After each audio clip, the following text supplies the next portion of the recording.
Odd cases, according to Justice Wendell Holmes, make for bad law. And as you may have heard a few years ago, we were hit with a little virus that was met with silence and spread unchecked. Denials for days, weeks, then months that led to more deaths, more infections, more stress, more loneliness. When you're in command, one of your best options on the first day of the job is to just blame it on the guy before you. If it comes up again, then the best answer is to just blame it on the guy before you. I got this advice from a former commander of Intelligence and Security Command. However, if it comes up a third time, you may want to start looking for more employment. Me, you might say I'm kind of a private eye. Maybe I'm another cold-blooded killer, a Fletcher, a liar, and a thief. I've chased international and domestic terrorists, drug dealers, spies, small-time and big-time thieves, cheats, and even plagiarists. I was on the audit committee. It's a living. It's honest work. But I hadn't worked for months. A bit of a dry spell. And all of a sudden, a pandemic showed up. And pandemic is the kind of town where they spell trouble Trubill. Like Truebill. And if you try to correct them, they're gonna kill you. And then talk about your mother. That's just life. And it is what it is. See la vie, as the Frenchies say. But when your head says one thing and your whole life says another, your head always loses. In that little game of chance.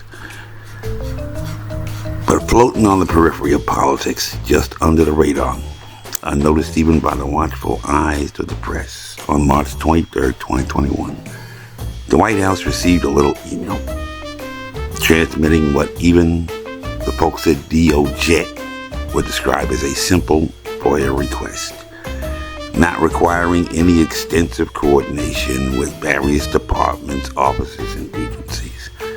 Just a simple request for information. And unlike a little trip to the casino to play any of a number of games of chance, from roulette and slot machines to blackjack and craps, a FOIA request is not that game where you have to know when to hold, know when to fold, know when to walk away, and know when to run. And not that game where every hand's a loser, so the best that you could hope for is to die in your sleep. It's just like going on the boardwalk and playing the fishing game. You put the little thing in the water, you pull something out, and you get a freaking prize. Subject to only a total of 9 exceptions.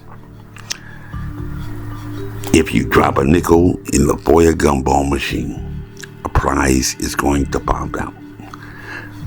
You may not know what you're going to get, like a Cracker Jack box, but you're going to get something. You ask and you receive. It's like prayer.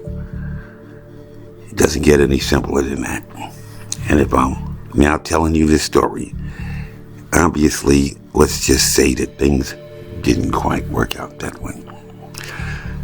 This FOIA request had been acknowledged as accepted by the White House. You don't get any higher than that. The buck stops here. And had been assigned the designation of OMB FOIA number 220-21. No, 21-220. Received in the year 2021. FOIA number request 220.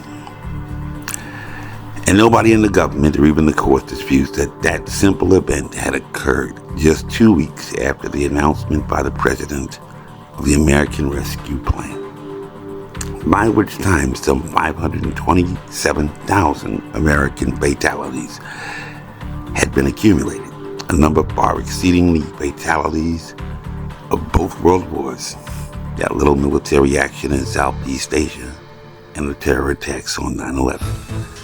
all attributed to a novel coronavirus possessed of what some, even in the intelligence community, have described as an etiology quite singular.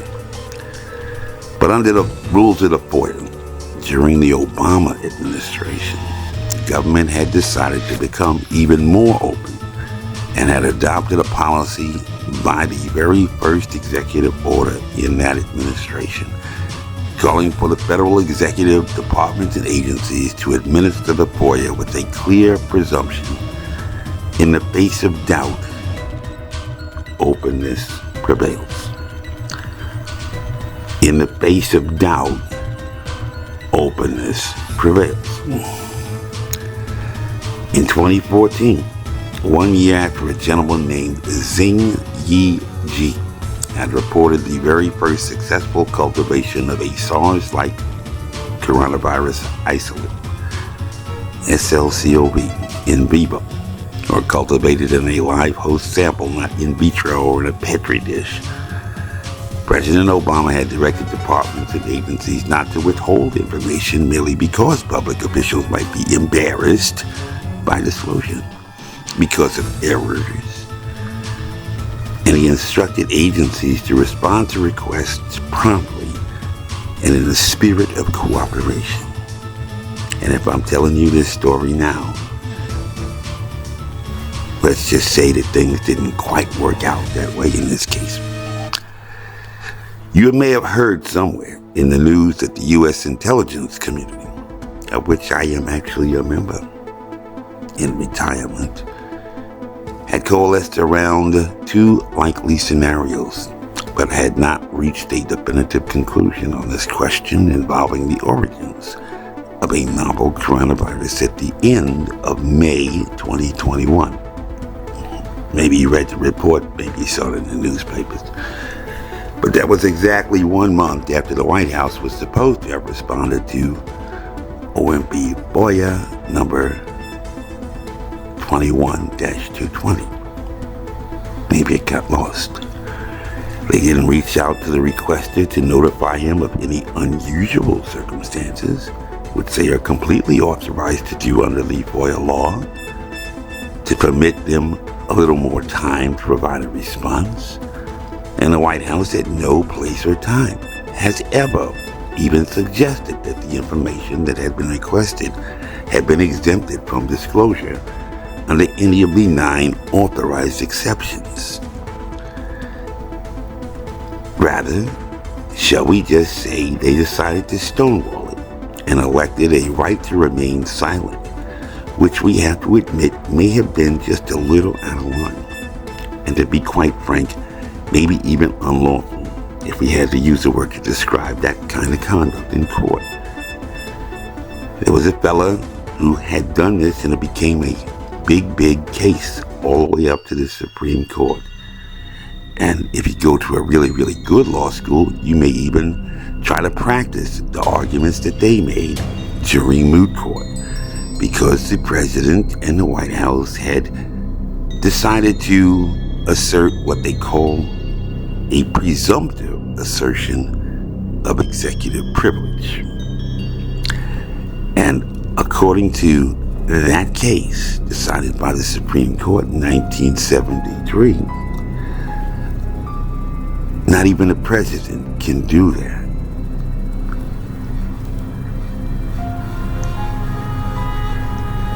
Not even the president can do that. Assert executive privilege. Unless it is a matter of national security. But if it's a matter of national security, there's a FOIA exemption. It says that the matter is classified, end of case. But let's just say that didn't happen in this case. And one president had gotten into a little trouble when he had decided to use the intelligence community to help him work his way out of a little problem. It became a cancer on the presidency, as described by his attorney. And you may have seen the story in the newspapers or even seen the movie about all the president's men in the offices at the Watergate. But after failing to respond to this little FOIA request, the president as Commander-in-Chief, made the executive decision to involve the intelligence community in his solution to the virus problem, which may not go the way that most people think in their heads. The intelligence community is not an independent investigative service. And like your S2 or G2 in a military unit or organization, they take all of their commands from the commander who orders their priority. The commander tells them to suck the egg and how to suck it. They don't just go out looking for whatever they want, but have to be told, like a dog, what to fetch. Gobbledygook in, gobbledygook out style. As of May 2021, the president had announced that while two elements in the IC lean towards one scenario, still one lead more toward another, and each with low or moderate confidence. With the express caveat, like the CYA, that the majority of elements do not believe there is sufficient information to assess one scenario to be more likely than the other. And we were left with only two possible options to consider. Not saying there weren't other options, but this was what the president put out to them on the test. Either, as many prominent members of the scientific community had agreed, that the most likely scenario had involved a natural spillover from an animal host to a human, or that the virus had, escaped. Now, if it escaped, then we would probably have some prominent members in the scientific community who had helped to create this little problem. And it's not like they're going to find Jesus and confess just because there's a pandemic, because there might be some consequences. But if the virus had come from nature, the only thing that you can do is blame God and just suck it up. However, if this virus had somehow, escaped, then Houston, we have a problem. And the world is getting pretty big in our front window. But there is a rule of law dating at least back to 1868 in England, and reiterated in the Orwellian year of 1984, the very same year that two very prominent figures in the most recent global public health crisis had found at least a temporarily coincident correlation. And correlation is not causation. Dr. Fauci, the esteemed Dr. Anthony Fauci, had been appointed as the director of the NIAID in the Reagan administration. And the Chinese government, after over a decade of reluctance, falling on the heels of Nixon going to China, had finally deposited accession documents for the Biological Weapons Convention. They also happened to add a little note when they finally agreed to sign. They said that they noticed that there were no enforcement provisions, and maybe one day, and that day may never come, we can get around to addressing that little problem in diplomacy. But the rule of decision in MC Meta, the Union of India AIR, like air, was simply this: where an enterprise, I'm not talking Star Trek, when an enterprise is engaged in a hazardous or inherently dangerous activity, and some people seem to believe that playing with viruses is dangerous, and harm results to anyone on account of an accident in the operation of such hazardous or inherently dangerous activity resulting, for example, in the escape of a toxic gas, maybe full of viruses, that enterprise is strictly and absolutely liable to compensate all of those who are affected by the accident, and such liability is not subject to any of the exceptions which operate vis-a-vis the tortious principle of strict liability under the rule in Rylands v. Fletcher. Reparations. Believe it or not, by the year 2000, even the Yale University Law Journal, you make law journal with Yale, you gotta be, hot crap.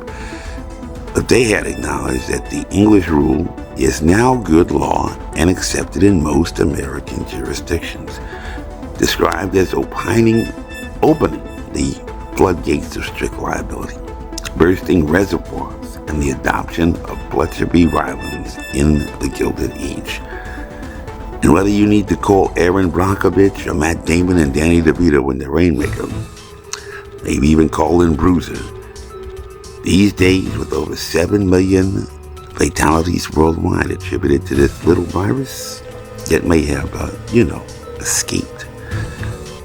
More fatalities than Hitler in the Holocaust in half the time.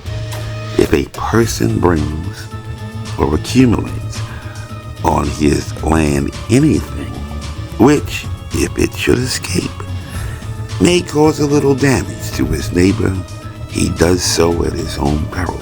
Because if it, that thing we talked about, does escape and cause a little damage, he is responsible, however careful he may have been, and whatever precautions he may have taken to prevent that damage.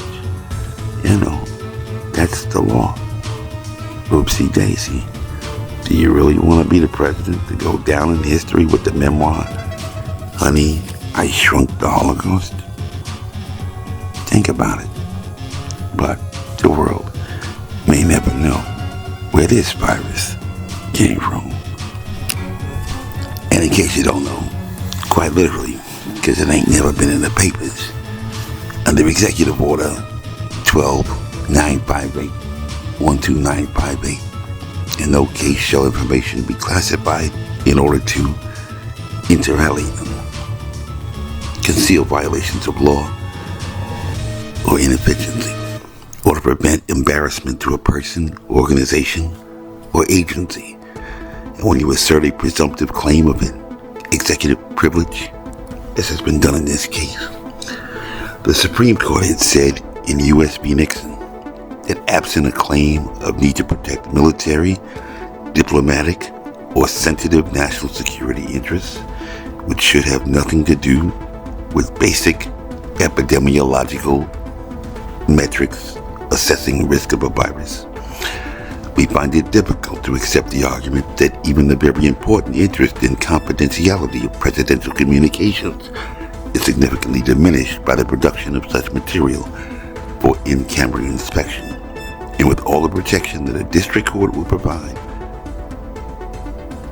And at least in that case, when it was all in the papers, they made the president cough up those gumballs in the court when he refused to, tell the truth, the whole truth, and nothing but the truth.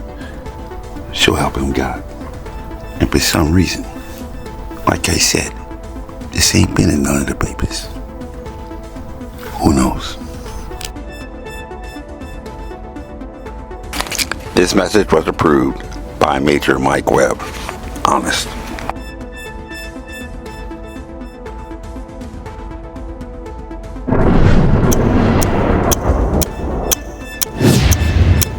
This has been a Filmways presentation, darling. And y'all come back now.